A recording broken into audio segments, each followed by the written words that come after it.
Hello, ladies and gentlemen, and welcome back to Georg Mack Plays the Classics. A cousin to Legacy of the Wizard, here we have Faxanadu. Okay, I said it properly. Now I will refer to it as we did in the 90s, Faxanadu. Hard X. The world tree has been pelted with meteorites that are poisoning the inhabitants and drying up the wells. The evil one must be overthrown to return prosperity to the land. Enter you, the hero of the story, back from a journey. The king of the elves bids you with this quest. Find a way from the base of the tree to the dwarven mountain fortress. You start in the elf town Aeolus, looking worse for wear. The people recognize you and send you to the king. After initiating your quest, you're given 1,500 golds to outfit yourself. Spend it all and head back to the king for another handout. You can enter buildings and talk to people to learn information, and then it's to the tree and to battle. Your first real enemies are jumping heads with arms. You can try to jump and avoid them with the A button, or you can attack with your weapon with the B button, or you can use your magic with up plus the B button. You have a limited magic meter that can only be replenished in towns, so using magic wisely is important. Killing an enemy will reward you with experience. Then, depending on the enemy, you may get golds, food to replenish health, or nothing. Experience is helpful because you can level up at gurus in towns. The higher your level, the more golds you're awarded when you die and awake. If you're smart, at higher levels, you can cut your grinding for money down by spending what you have and then dying to come back with a lot of cash. Golds are used for weapons, armor, magic, equipment, keys, and healing. Pressing down plus the B button to consume red potions will be happening plenty as you ascend the world tree, so stocking up is important. You need to purchase keys in order to open doors to dungeons. There are different keys for different situations, and they get more expensive the farther along you are. Don't get an extra Joker key without using it, or it'll be stuck in your inventory for the rest of the game. Inside most dungeons are an item necessary to move forward in your quest. Sometimes you can make it through a dungeon on the first try. Other times you may have to enter and exit as you learn what is needed to succeed.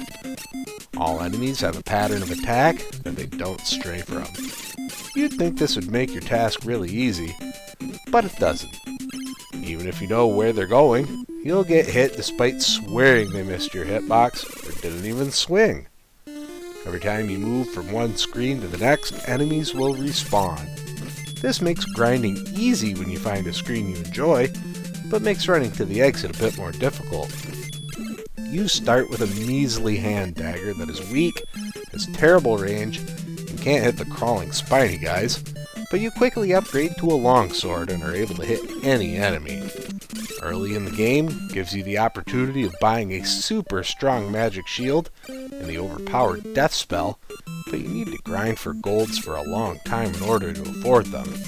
I used to do it when I played as a kid, but refrained this time around.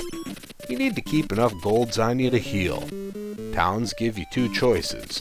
You can either pay the hospital to refill your health and magic in one shot, or you can go to the dried meats vendor to get a third of your health and magic back for much less than the hospital visit. Go for the dried meats guy. Platforming is an important characteristic of Faxanadu. You need to get good at gauging how fast you're moving and how far you're going to jump. Otherwise, you'll find yourself trying the same sections over and over again. Don't get me started on if you get knocked down a pit. You gain strength as often as the enemies power up. This keeps the fights from getting too easy. You'll also see boss enemies from earlier in the game come back as regular monsters later on, but instead of taking a dozen hits, they can only stand a few. Most enemies have a pretty cheap attack pattern, and you can find yourself caught taking more damage than you'd like. Once you learn how the monsters can cheese you, you're more likely to find ways to avoid the situation. There are 5 different magic spells that you can get during your adventure. You begin with Deluge, which is the only way to hit the spiny crawler until you get the longsword. I found both thunder and fire to be underwhelming and rarely used them. Once you earn Death, you have the spell you'll likely use for the rest of the game. Tilt is the final, most expensive spell, but I didn't get much utility out of it. The final dungeon forced me to make a map as it wraps around on itself. I learned that it's not quite as simple as it seems. My map was pretty worthless in the end. I died more times than I'd like to remember in the final act of the game, especially when searching for the Dragon Slayer. Finally reaching the final boss and killing him in one try felt good. When it comes to grading Faxanadu on the NES, graphics get a 3.5. The graphics are pretty good with grotesque-looking enemies galore. The mist effect in the second act and branches in the third obscure jumps, enemies, and items, but by design. The backgrounds can be lacking in color, but I think this is one of the more artistic art directions on the system so far. Sound gets a 4.0.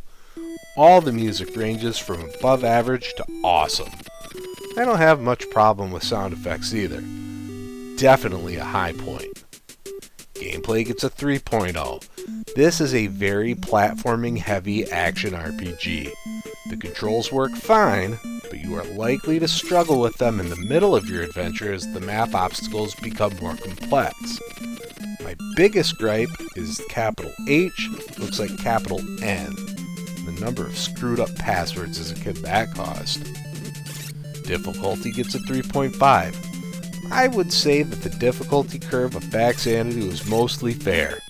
You need to learn how enemies move. When you die, you'll learn what you did wrong.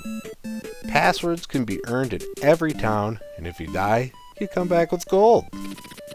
Fun factor gets a 4.0. It took me 4.5 hours to beat Faxanadu, and I enjoyed every minute of it, even if I was frustrated with my poor play near the end. Overall, Faxanadu earns a 3.6 and gets an A-. This is one of my favorite games on the NES. It made my top 25 all-time list back in 2010. I couldn't say if it still holds that distinction, but it's a game everyone should play. Well, that's going to do it for me for today. Please make sure to like this video. Let me know what you think of Faxanadu in the comments.